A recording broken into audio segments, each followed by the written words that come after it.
बहुत अच्छे। ओ हो ये तो हो धर्मेंद्र सोरेन का जोड़ी बेमिसाल, कौनो जोड़ नहीं किया तू लोगन का। बहुत खूब।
अच्छा बाबूजी, मैं ओम प्रकाश दीवाना पूरी बिरहा टीम सहित आप सभी सम्मानित श्रोताओं को सादर प्रणाम करता हूं। आरजीकर मेडिकल कॉलेज में गैंग रेप की शिकार मृत डॉक्टर मौमिता देवनाथ को बहुत द्रवित मन से श्रद्धा सुमन अर्पित करता हूं। साथ ही साथ डॉक्टर के माता पिता को इस दुख से उबरने की दिली कामना करता हूं। विगत कुछ दिनों में मुजफ्फरपुर बिहार, अयोध्या उत्तर प्रदेश, कलकत्ता पश्चिम बंगाल और देश के कोने कोने से बलात्कार की खबर सुनकर दीवाना की कलम भारत के जिम्मेदार भारतवासियों से भूमिका के भाव में सवाल कर रही है। का सवाल बा जीतन भैया?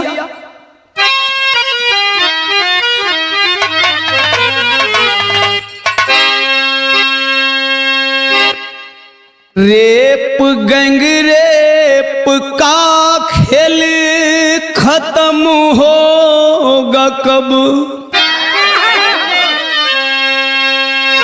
कब सुरक्षित होंगी सब बहन बेटियां। प्रश्न कुत्ते भी मानो से अब पूछ रहे,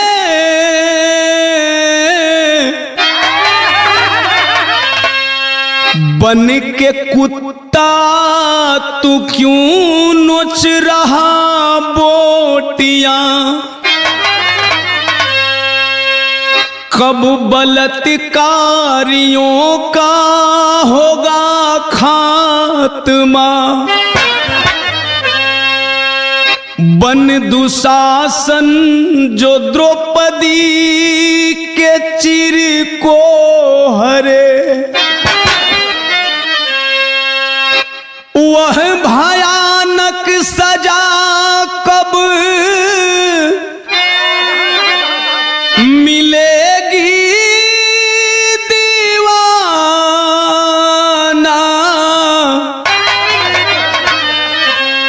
रेप करने से पहले हर रेपिस्ट डरे।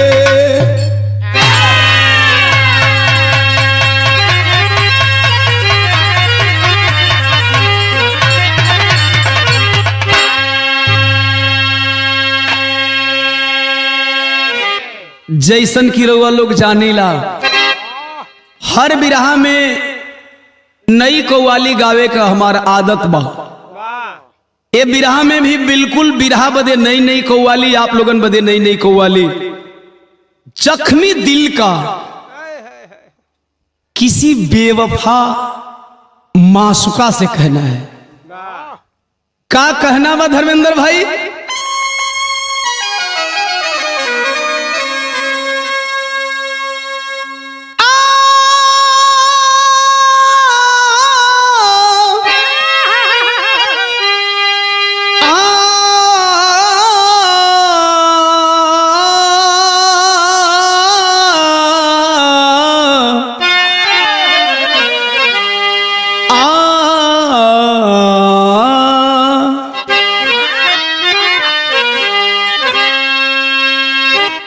किसी जख्म में दिल आशिक का बेवफा मासूक से कहना है,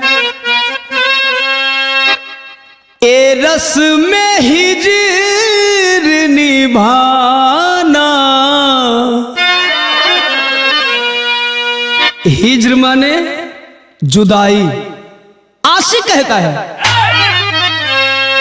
ए रस में हिजर निभाना बहुत जरूरी था।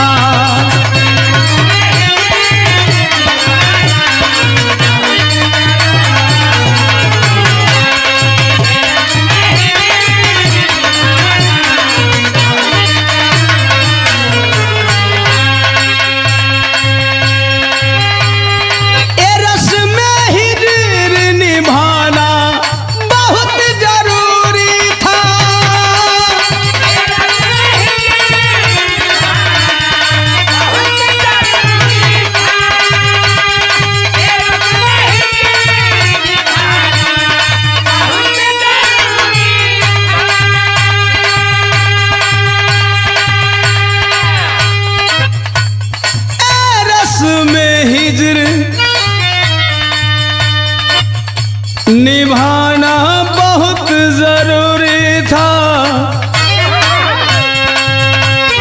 किसी को दिल से भुलाना,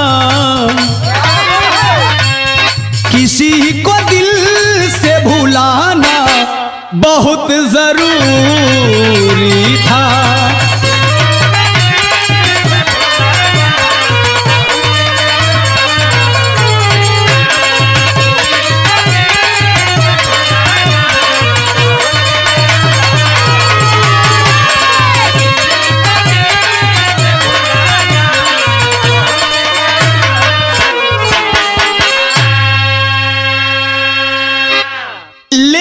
भारत के बहन बेटियों की हालत को देख करके ओम प्रकाश दीवाना कहता है, कैसे जीतन? अस्मते आज बचाना, अजी अस्मते आज बचाना बहुत जरूरी है।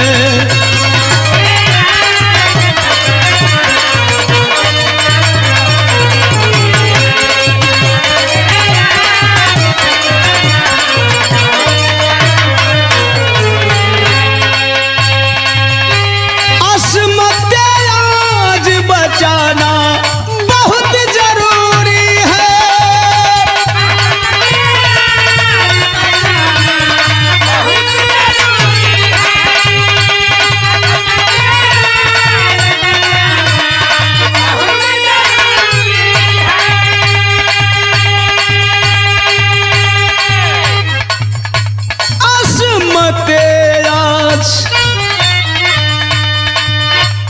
बचाना बहुत जरूरी है,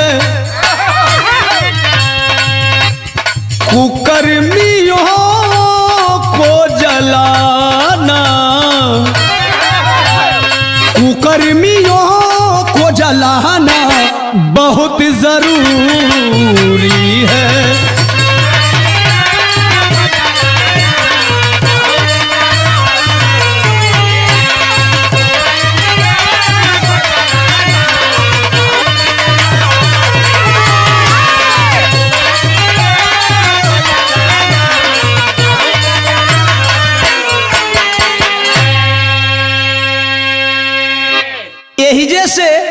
जीतन बाबू बिरहा का शुरुआत होता कैसे?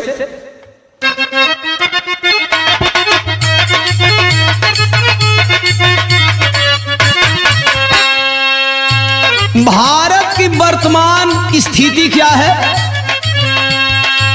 दिनों दिन अब भारत में बलात्कार बढ़े, लाडली पापा की रेपिस्टों की भेंट चढ़े।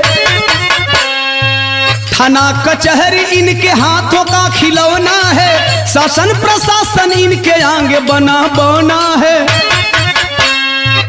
भारत और कुल में विश्व गुरु हो या ना हो, लेकिन रेप में तो विश्व गुरु का खिताब हासिल कर चुकल बा। इसीलिए ओम प्रकाश दीवाना की कलम कह रही है, भारत में लगभग रोज 86 रेप होते हैं, बड़े आराम से रेपिस्ट यहाँ सोते हैं। शहर कलकत्ता बंगाल की राजधानी में, सुनिए राज छुपा है बड़ी कहानी में। दर्जी पिता माता घर को चलाते थे, गरीबी में सुनो मौमिता को पढ़ाते थे।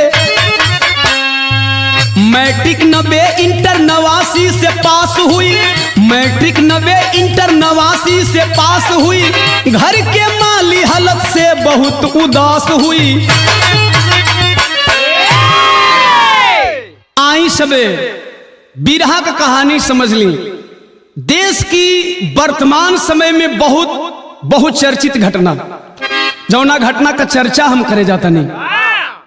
पश्चिम बंगाल की राजधानी कोलकाता शहर में एक स्थान का नाम बा सोदेपुर। सोदेपुर का रहने वाले परिवार का मुखिया शेखर रंजन देवनाथ, उनकी धर्मपत्नी गृहिणी देवनाथ, और दोनों लोगन के बीच में जौनी लड़की के साथ घटना घटल, मौमिता देवनाथ, जेकर उम्र घटना टाइम 31 वर्ष बतावल गई। डॉक्टर बनने का सपना था, मैट्रिक में 90% लाती है, इंटर में 89% लाती है।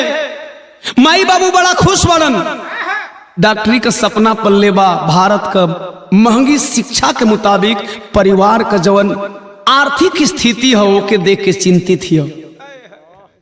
एक दिन अपने माई बाबू से कहलस, पढ़े का तो मन करता, लेकिन पढ़ाई में जब खर्चा लगी शायद आप लोग वहन कर पाएंगे कि नहीं कर पाएंगे, आप लोग कर्जे में डूब जाएंगे।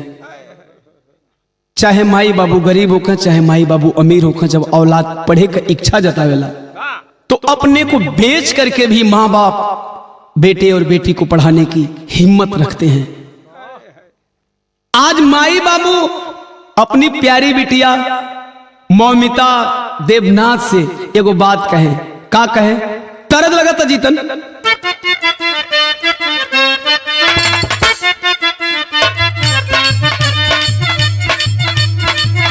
कौनो मेहरारू अपना मरद से कहत हियो। भाई पवन सिंह का तहलका मचावाली गीत बा, नया नया मार्केट में तहलका में बा। वो गहिली पूरा डेकोरेट बलम, करिया ऊपर नीचे सेट बलम।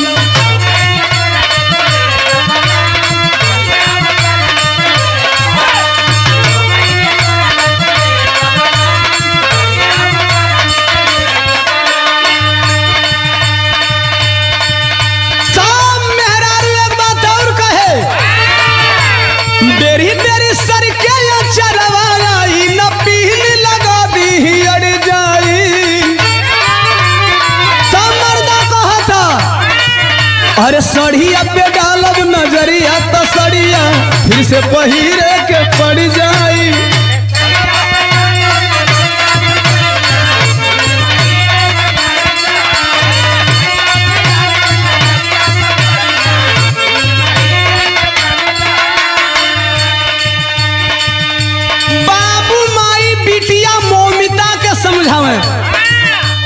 माई बाबू के सहारा बेटी, तू ही बड़ू चंदा सितारा बेटी।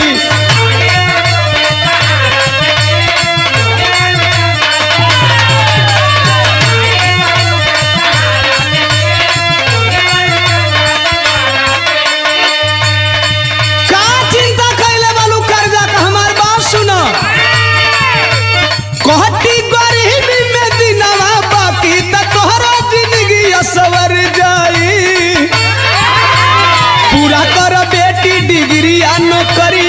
लागी तो कर जाऊ उतर जाई।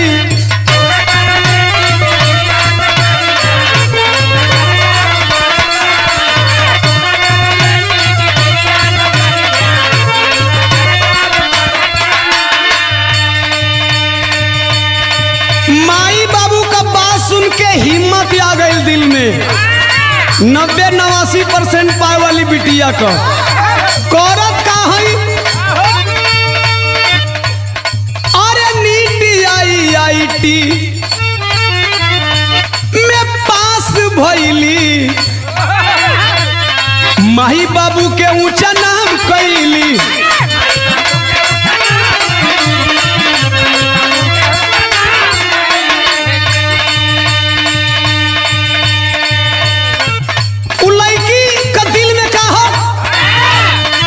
बटे डॉक्टर बने के न ले जावा में एडमिशन करवली कॉलेजवा में।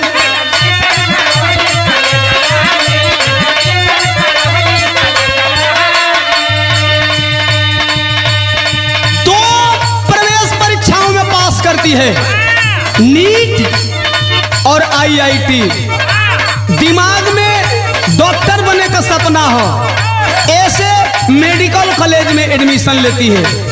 और मेडिकल कॉलेज में एडमिशन ले करके कोर्स कौन सा कर रही थी? कोहरेली पीजी रहेली पीजी गोल्ड मेडलिस्ट के माला पड़ जाई। पूरा कर बेटी डिग्री या नौकरिया लगी तो कर जाऊ उतर जाई।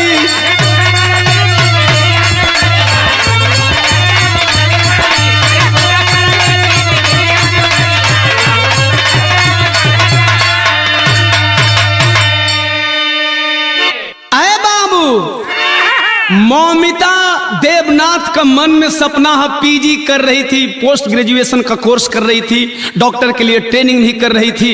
और दिल में सपना था कि MD बनूं।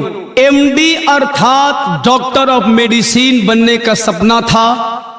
इतना ही नहीं, उसकी लिखी डायरी बताती है कि वह डॉक्टर ऑफ मेडिसिन में गोल्ड मेडलिस्ट बनने का ख्वाब देख रही थी। डायरी का मेंशन यह भी कहता है, माँ बाप के दिए हुए बयान कहते हैं कि वह बहुत मृदुभाषी थी, मरीजों से प्यार करती थी, किसी से उसका द्वेष और बैर नहीं था। ये रहा मौमिता का परिचय। लेकिन अब इस घटना का छुपा रुस्तम खलनायक संदीप घोष कैसे थे, आरजीकर मेडिकल हॉस्पिटल में करते क्या थे, उनकी भूमिकाएं कैसी थी, उनका बिहेव और व्यवहार कैसा था। तरज बदल गई जीतन बबुआ।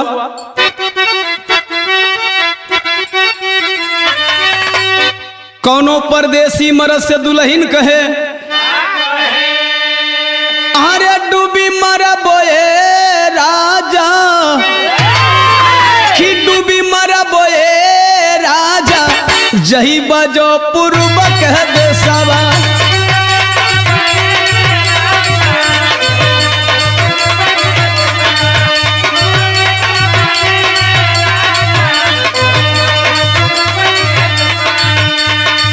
कवि जी बिरहवा में लिखा था प्रिंसिपल संदीप घोष के चले सहसानवा हो।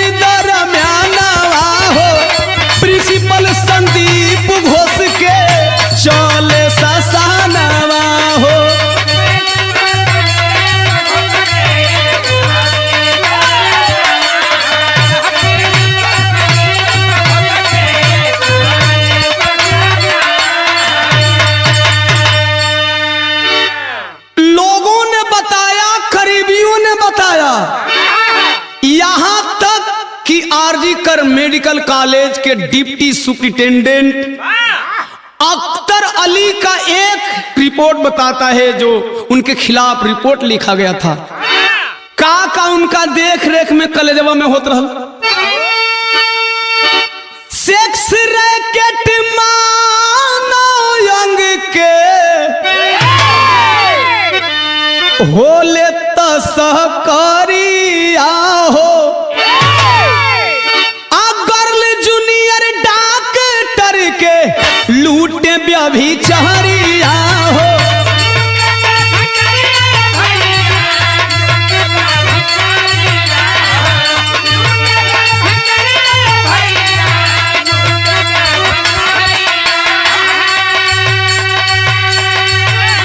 इतना ही नहीं, लोगों ने दबी जुबान में यह भी बताया कि लेडीज डॉक्टर लड़कियां छात्राएं जब पास करने के टाइम होती थी उस टाइम प्रिंसिपल साहब शारीरिक संबंध बनाने को दबाव बनाते थे। जो लोग शारीरिक संबंध बनाने को राजी नहीं होती थी उनको फेल कर देते थे और शारीरिक संबंध बनाने वाली लड़कियों को पास कर देते थे। ऐसा अगल बगल के लोगों का कहना है, ऐसा उस कॉलेज के जूनियर डॉक्टरों का कहना है। यही दबाव मौमिता देवनाथ में बना रहे थे। मौमिता देवनाथ को यह पसंद नहीं आया तो कवि जी लिख रहे हैं, मौमिता के लूटे केला गावे निशानवा हो, मौमिता के लूटे केला गावे निशानवा हो, प्रिंसिपल संदीप घोष के चले सहसानवा हो।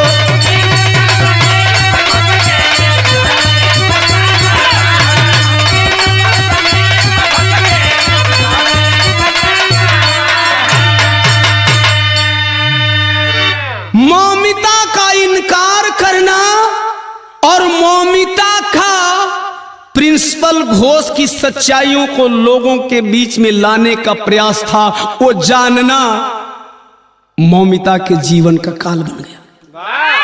आखिर हुआ क्या? बिरहा में हमारे गावल गीत लगता जौना के हम गोले बने, शिल्पी राज गोले बड़े, परदेसी भाईयन का दर्द बा। आप लोगन के बीच में ये बहुत जल्दी गीत आवता दीवाना म्यूजिक चैनल पे। कौन तरज बजीतन? शिल्पी राज हमसे कहता रे कि छोड़ी गवना हरी में हरिया, छोड़ी गवना हरी में हरिया, पिया भैला दुलारी के हो फूल।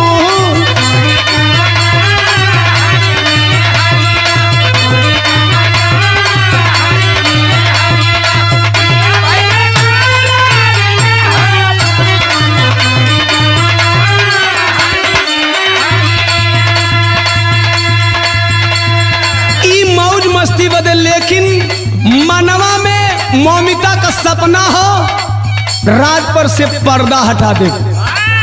सोचा थी का सोचे,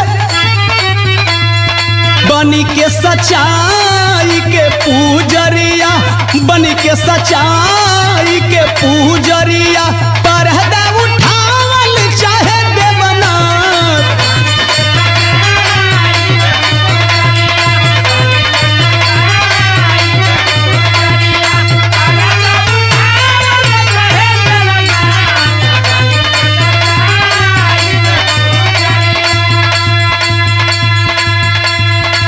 जेकरा से कोहे सब दूर रहे, केहू न सपोर्ट में बढ़ावे आगे हाथ।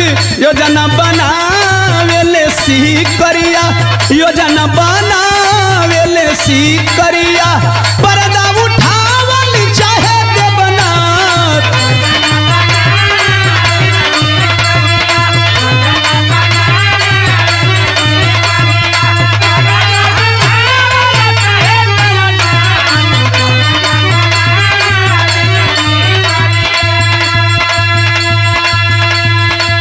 जूनियर साथी बेनी लेडीज डॉक्टरों से कहा करती थी, संदीप घोष के राज से पर्दा उठाना है, डर हमारे केहू साथ न दे। अचानक वह काल वाली रात नजदीक आ गई। कवन रात साथी साथे राती 3 बजे खैली नु हो, सुते खातिर सेमिनार हाल गईली नु हो।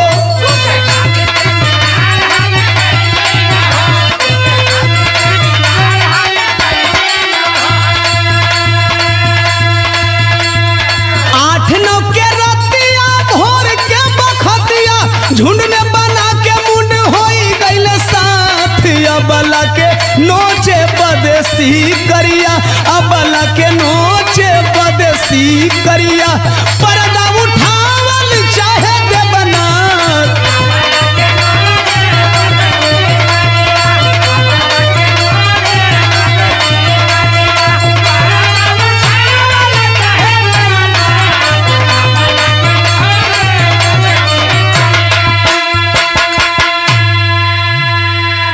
ये सारा आरोप मैं नहीं लगा रहा हूं, ये सारा आरोप narco test, postmortem report, SIT, CBI के जांच के द्वारा पता चला। कुछ बातें मैं आगे बताऊंगा, उस आधार पर बिरहा के माध्यम से दोषियों की चर्चा कर रहा हूं जिनका दोष था।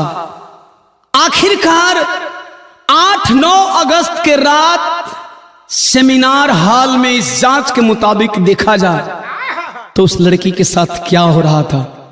बिरहा में दिल के दहला दे वाला लाइन लिखल गई। मास्टर भाव बदल गई जितन भैया।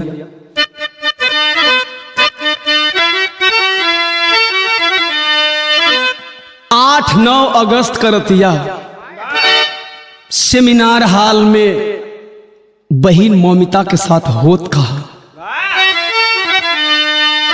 कि मेडिकल कलेजवा में,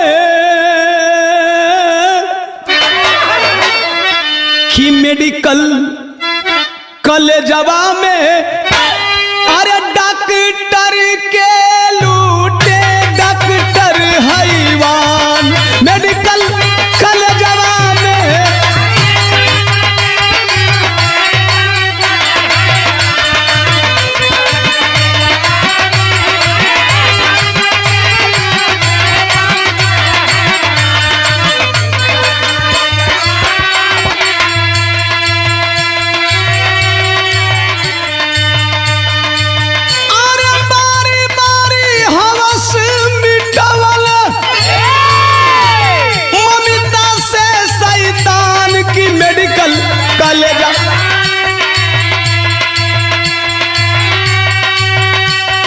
मेडिकल कलेजवा में योजना बनवले लेवे के तब जान, मेडिकल कलेजवा में योजना।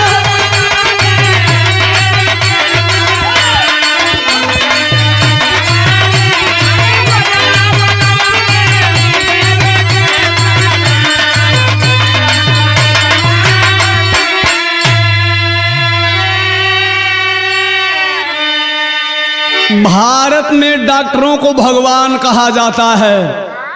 ये लोग जान बचाने का काम करते हैं, लेकिन कवि का कलम लिखा था, जान बचावे वाला डॉक्टर, डॉक्टर के जब मारे, अरे बहिया तोड़ले दबा के गर्दन, चित्कार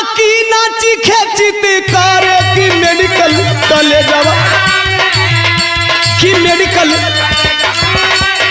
तोड़ी के गोड़ावा कहिले कोड़ी समान, मेडिकल कलेजवा में।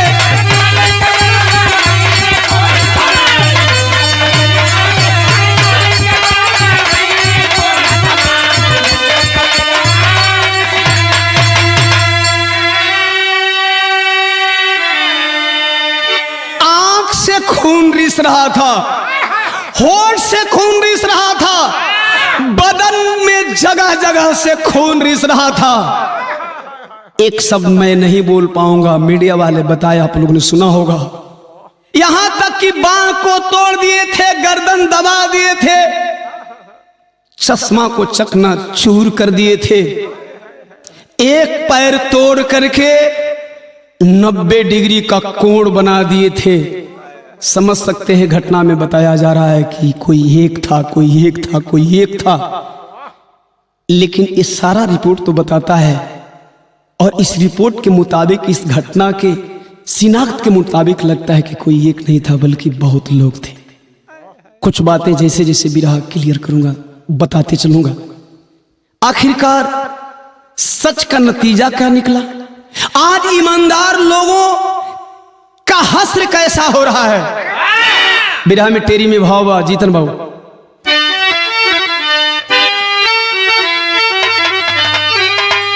अरे तो सच्चाई जीव का काल बन गया, राज अब राज बन गया, धरती लहू में लाल। गर लूट गई होती हंसकर शायद तब ममिता बच जाती, बिन मेहनत मेडल मिल जाता, क्या खुद से नजर मिला पाती? खुददार थी वह खुददारी में, टूटना अच्छा था झुकने से, सब कहते हैं वह शेरनी थी, पर बच ना पाई लुटने से। माँ बाप कहते थे शेर दिल थी, डरती नहीं थी, ईमानदार थी, सच थी। सच का सजा तो आज के दौर में भुगतना पड़ता है। गोल्ड मेडलिस्ट का था ख्वाब जिसे, वह सपना चकनाचूर हुआ। एक और रेप का घटना फिर भारत में मशहूर हुआ। दिल्ली दामनी गैंगरेप हुआ था तो लोग कहते थे आधी रात को रोड पे थी लड़की, भड़काऊ कपड़ा पहनी थी, फिल्म देख करके आ रही थी, अपने आशिक के साथ थी, बस में अश्लील हरकतें कर रही थी। ऐसे कहने वाले लोगों से ओम प्रकाश दीवाना इस विराह के माध्यम से सवाल करता है, इस लड़की के लिए क्या कहोगे? ना भड़काऊ कपड़े में थी, ना यार घुमाने वाला था, फिर भी वह प्यारी लुट गई जिसके गर्दन में आला था। इस लड़की के लूटने के बाद अब कौन सी दलील दोगे? 6 बजे सुबह जब मरी मिली, हॉस्पिटल के सेमिनार हॉल, 1 घंटा का जब बीता समय, संदीप घोष को गया काल। तब प्रिंसिपल पहुंचा 8 बजे, 9 बजे पुलिस को बुलाया है। क्या साक्ष्य मिटाने के खातिर 3 घंटा समय बिताया है? बेशर्मी मीडिया वाले सब, इन बेशर्मों को क्या कहा जाए धनंजय भैया? हर हेडलाइन खोलिए तो हेडलाइन लिखा हुआ है कि सभी दोषियों का पर्दाफाश, तमाम, लेकिन नीचे जाइए तो वही शीशा फूटने वाली बात, शीशा फूटने वाली। ऐसे ही कुछ विराह कलाकार भी हो गए बड़न, विराह ऑडियंस के भरमावे खातिर जो वही घटना हो गई नाम लिख के गाय देते। माफी चाहता हूं, ईमानदारों के लिए नहीं है, लेकिन कुछ चूतिया यूट्यूबर भी बनन जौन हमके तो डाही के रख दिल बनन, चाहे कोनो घटना गाई चाहे ना गाई, हमारा नाम से रिलीज हुई जरूर। अब ऐसे चूतिया यूट्यूबरों को हम क्या बोले? माफी चाहता हूं, ऑडियंस से बहुत मजबूर होकर के ये शब्द इस्तेमाल कर रहा हूं। खैर, बेशर्मी मीडिया वाले सब ना सच का पता लगाते हैं, टीआरपी व्यू के चक्कर में हेडलाइन झूठी बनाते हैं। आइए, अब करीब 11 बजे हॉस्पिटलवा से माई का मोबाइल पर फोन जाता, चूंकि इमरजेंसी नंबर मां का लिखा हुआ था। हॉस्पिटल प्रशासन, हॉस्पिटल के पदाधिकारी फोन लगाते हैं। एक बार फोन उठा, हेलो, ममिता की मां बोल रही है? हाँ, आपकी बेटी का तबीयत खराब है, जल्दी आ जाइए। फोन कट गया। दोबारा फिर कॉल करती है वह मां, आपने क्या कहा? बेटी की तबीयत खराब है, मतलब क्या हुआ है? आपकी बेटी का तबीयत खराब है, आप फौरन आरजीकर मेडिकल हॉस्पिटल चले आइए। फिर फोन कट जाता है। तीसरी बार फिर फोन लगाती है, क्या कहा साहब? बेटी की तबीयत खराब है, इतना सीरियस मुझे बुला रहे हैं, आखिर सच क्यों नहीं बता रहे हैं? तीसरी बार में जो व्यक्ति फोन कर रहा था उसने कहा, आपकी बेटी ने खुदकुशी कर लिया है। आया है चिरेले खून नहीं बा। माई बाबू बिटिया के देखे चलन ना, अजब चलन तब कभी जी भाव लिखता हूँ। विदेशिया लगल मास्टर।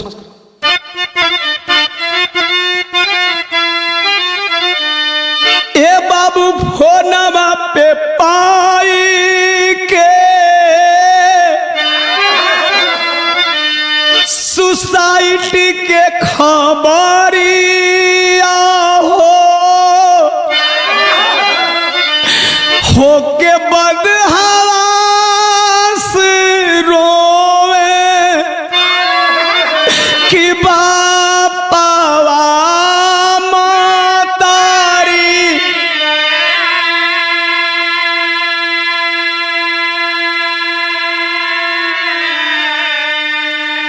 अरे 12 बजे पहुंचे जब मेडिकल कॉलेजावा में, पूछे कहाँ बाली मोरी आँखी के पुतारी।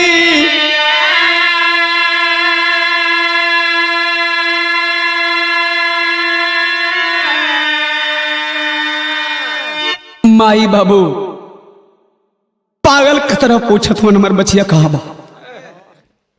लोग जवाब का देवे, कुछ हो ना बतावे के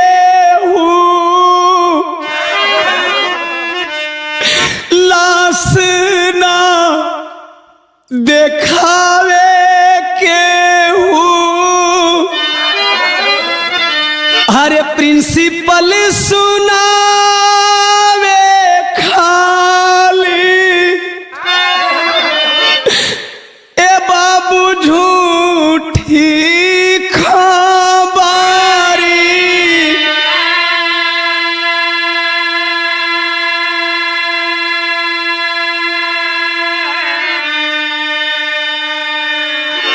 बारह बजे का पहुंचल, 1 बजे लगल, 2 बजे लगल, 2:30 बज गई घड़ी में। जिससे पूछती थी सब लोग कहते थे आपकी बेटी ने खुदकुशी कर लिया है। खलस मानत है साहब, एक मेरी दिखा दे लोग। अर्थात बात सिद्ध होती है कि पूरा मेडिकल कॉलेज के स्टाफ मिले हुए थे। मजबूर माँ बाप मरल बिटिया का लाश देखे खातिर, मरल बिटिया का कंडीशन देखे खातिर एगो बात कहे, माई का बतिया अगर वाकई आप इंसान होंगे तो कलेजा पिघला देगी, दहल जाएंगे। का कहत है मतारी? कहे खोइली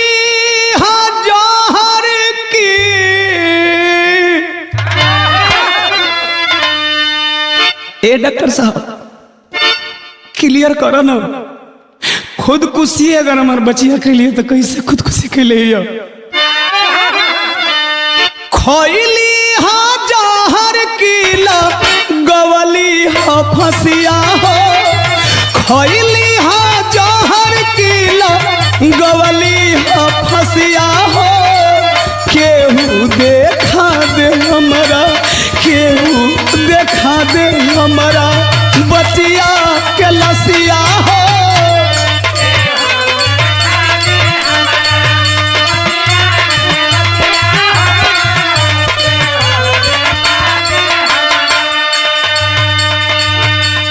हमके यकीन नहीं क्यों कब साहब, कुछ लोग कहें क्यों पागल है तुम लोग? कलश माई पागल नहीं हो साहब।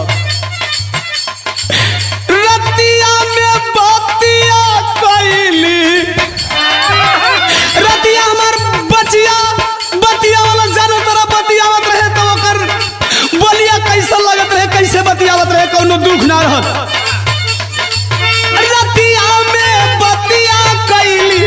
रुकल ना हसिया हो, रतिया में बतिया कैली रुकल ना हसिया हो। केहू देखा दे हमरा, केहू देखा दे हमरा बतिया के लसिया हो।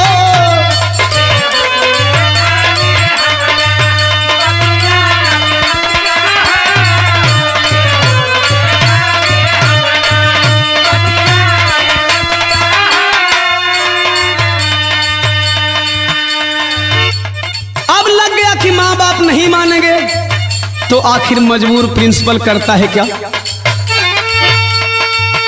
3 बजे मुर्दा घर में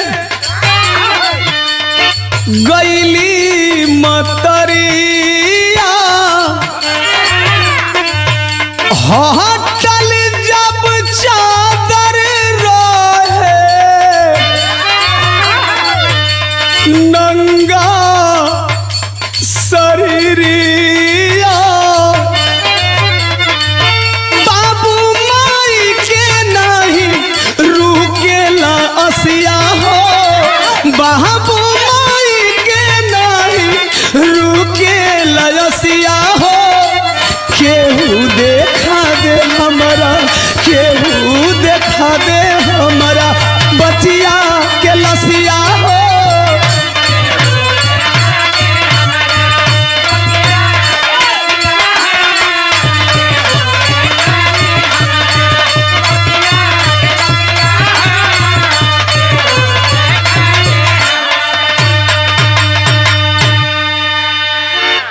बिटिया का शरीर का घाव देख के माई बाबू का कलेजा कांप गया।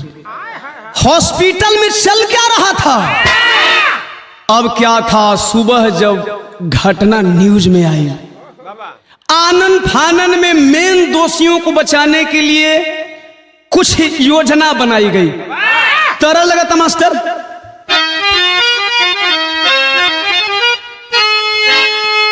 अरे मिलल सीसीटीवी के फुटेजवा हो, अरे मिलल सीसीटीवी के फुटेजवा हो। संजय राय पकड़ैल,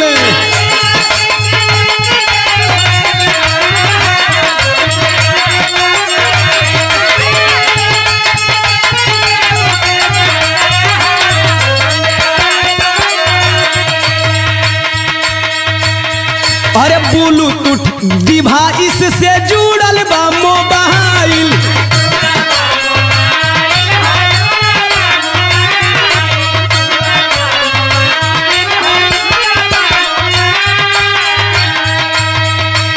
हॉस्पिटल में वॉलंटियर करता था, मुखबिरी भी करता था प्रिंसिपल का। संजय राय को गिरफ्तार कर लिया गया, लेकिन संजय राय के आड़ में बचावल के जाता। बाकी अपराधियन के बंद भइल फाइल।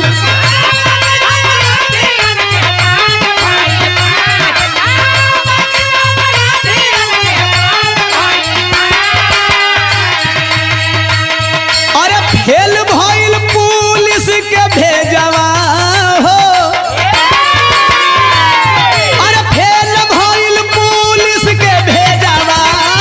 संजय राय पकड़ैल।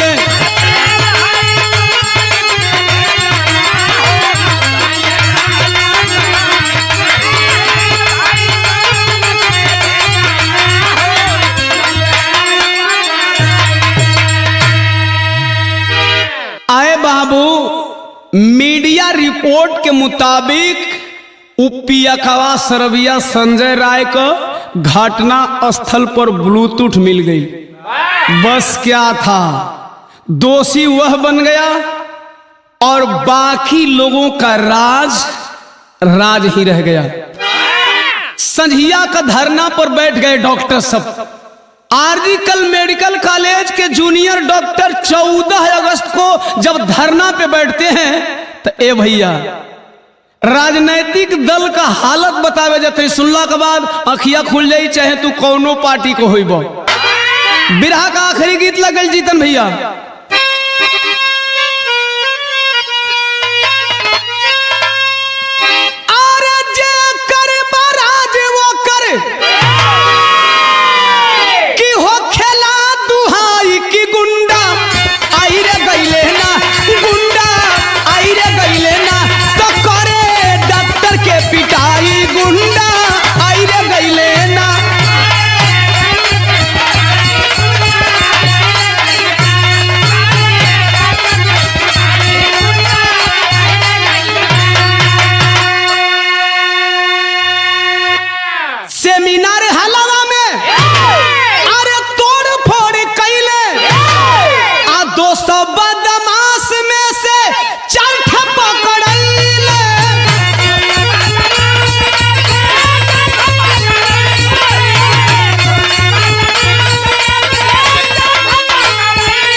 अगस्त को धरना पे बैठे डॉक्टरों को कुछ गुंडा आते हैं और मारने लगते हैं।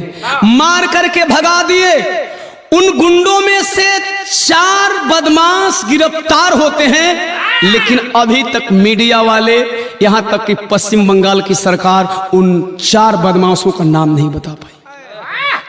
ममता जी के लिए एक और सवाल है कि सरकार आपकी और आप ही न्याय के लिए रैलियां निकालने लगी। क्या राजनीतिक खेल है ममता जी? इस पे भी विपक्षियों का सवाल होना चाहिए। वहां बीजेपी के लोग रैली निकाल रहे हैं, न्याय मांग रहे हैं, अच्छा लग रहा है, लेकिन आप किससे न्याय मांगने निकली थी? ये है जेकर राजोकर दुहाई। प्रिंसिपल का तबादला होता है, संदीप घोष का तबादला होता है। जितना जल्दी तबादला हुआ उतना ही जल्दी फिर दूसरे कॉलेज में प्रिंसिपल पद पे नियुक्त हो गए। ये सारी बातें सिद्ध करती है कि कहीं ना कहीं सरकार से बहुत बड़ा लगाव था। आइए पहपट में बिरहा के हर रात से पर्दा उठाने जा रहा हूं। भाव मास्टर।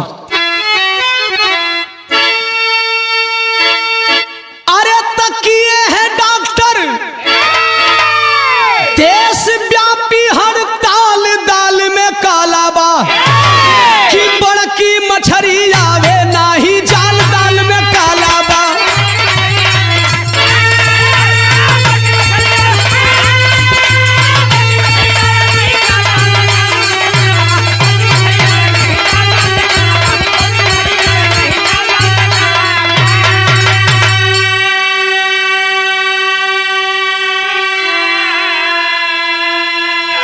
दिल्ली एम्स के रेजिडेंट डॉक्टर एसोसिएशन धरना पे बैठ गया। सुप्रीम कोर्ट की आग्रह पे 11वें दिन धरना वापस लिया गया। आइए राजपर से कुछ और पर्दा हटाने जा रहा हूं। पॉइंट नंबर 1 नोट हो। 150 मिलीग्राम बॉडी में सीमन कहां से आइल हो? डीएनए में बाकी लोग के, अरे तो सिंपल ना पकड़ाइल हो। एक पियक्कड़ कैलस ऐसन हाल, दाल में काला बा। टूटल टंगिया दागे लाख, अरे सवाल दाल में काला बा। जांच के मुताबिक पीड़िता के यूट्रस में 151 मिलीग्राम सीमन पाया गया, जबकि विज्ञान बताता है कि एक व्यक्ति एक बार में ज्यादा से ज्यादा 5 से 10 मिलीग्राम ही सीमन उत्सर्जित करता है। पॉइंट नंबर 2 नोट हो। भारत के सीबीआई वाले, अरे ये तना जान न पवले हो। पूछ संदीप संजय से कुछ न पता लगवले हो। बिना नाम कहे बड़े लोगों की चाल, दाल में काला बा। अब हॉइल सुप्रीम हाई कोर्ट, ए भैया निढाल, दाल में काला बा। बिना नाम लिए सीबीआई वाले 6 दिन पूछताछ के बाद, 77 घंटा के पूछताछ के बाद इस नतीजा पे पहुंचे कि बड़े लोगों का हाथ है, लेकिन वो बड़े लोग कौन है नाम उजागर कर नहीं पाए। बाहर है सीबीआई जांच। लोग कहते हैं सीबीआई लगा दो, सीबीआई लगा दो, सीबीआई भी फेल। जहां ऊपर से सिस्टम में फेल कर था तो सीबीआई का करें। एक बात और, ऐसे तो सब कुछ क्लियर हो जाए। मुख्यमंत्री ममता दीदी कई दिहली ऐलान हो, 6 दिन के अंदर फांसी पर झूल जाए हैं शैतान हो। हमारे देश का नेता तो बयान देने में एकदम माहिर बढ़े। 6 दिन के अंदर ममता दीदी वहां के मुख्यमंत्री फांसी पे झुलाने का वचन दे डाली, लेकिन बिरहा रिकॉर्ड करतनी 26 अगस्त के अबहिन तक ले कुछ भइल नहीं बा। और का सधले मौन, विपक्षी पूछे न हाल, दाल में काला बा।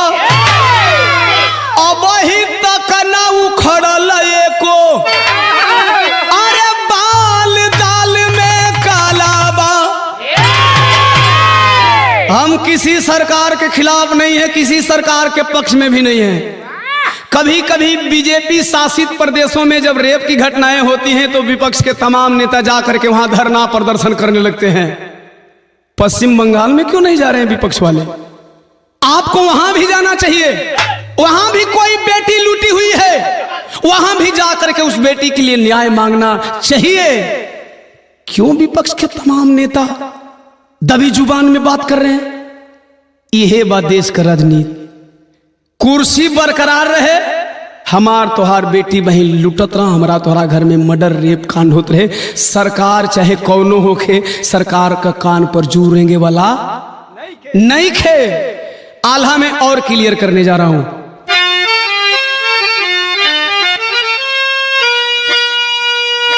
इन 2-4 लाइनों से मैं क्लियर कर देना चाहता हूं कि संदीप घोष का रिश्ता ममता जी से कितना है और किस तरह से उनको इस घटना से बचाया जा रहा है। पॉइंट नोट हो।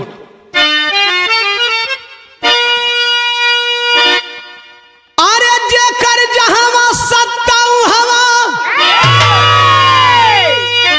कर रंगदारी भैया, वोट देवे वाली जनता भइल बाला चार।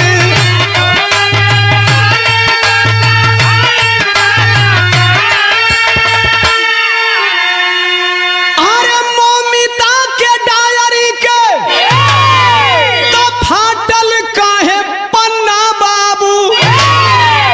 घटना स्थल पे जो ममिता की डायरी मिली थी उसके कुछ पन्ने क्यों फाड़े गए थे? अरे सारा साक्ष्य कहे छिपल राज बारियार।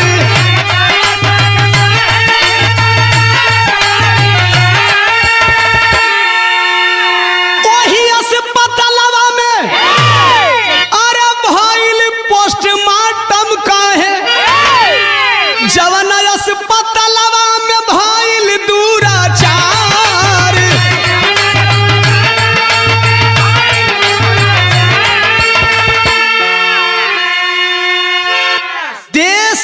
तमाम ऐसी घटनाओं में सबसे पहले एफआईआर होता है, इसके बाद पोस्टमार्टम होता है। यह भारत की पहली घटना है जहां पे पहले पोस्टमार्टम हुआ और एफआईआर लगभग 13 घंटा बाद अर्थात 11:30 बजे एफआईआर दर्ज किया गया। एक बात और बताया जाता है, 16 नंबर रैंक कैसे नंबर भइल भैया, बनल संदीप जबकि प्रिंसिपल पहली बार।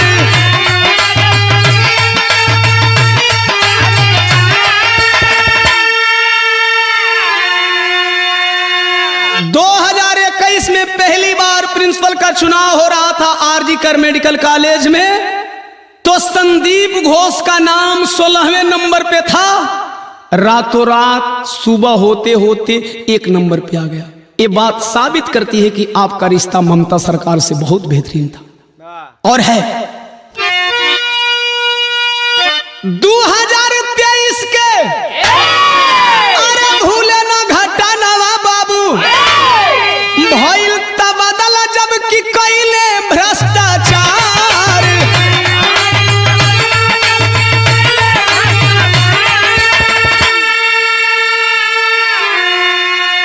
उसी आरजी कर मेडिकल कॉलेज में 2023 में भ्रष्टाचारी होने का आरोप लगता है, उनका तबादला होता है, लेकिन तबादला के कुछ दिन बाद फिर दोबारा पोस्टिंग हो जाती है प्रिंसिपल पद पे उसी आरजी कर मेडिकल कॉलेज में।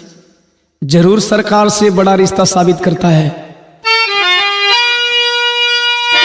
कुछ दिन में आरजी कर में अरे फिर से प्रभार मिलल, अरे साफ साफ बचावे घोष के ममता सरकार।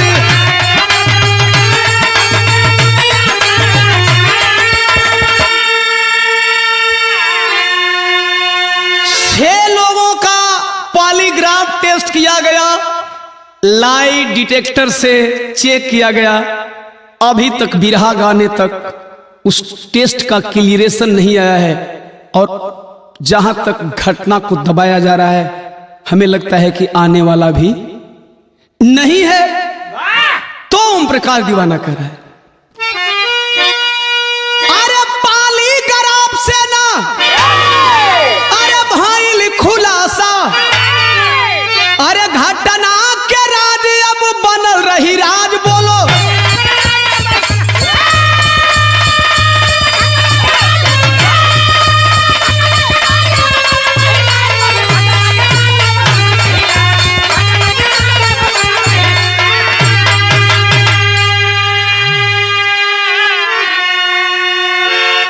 जिन बहनों को लूट करके मार देते हैं, मर जाती हैं, उन बहनों से तो नहीं, लेकिन भारत की जो बहनें लूट करके न्याय की भीख मांग रही हैं, उनसे कहना होगा भारत की स्थिति, भारत के शासन प्रशासन कानून की रवैया को देखते हुए ओम प्रकाश दीवाना बहनों से डिमांड कर रहा है क्या?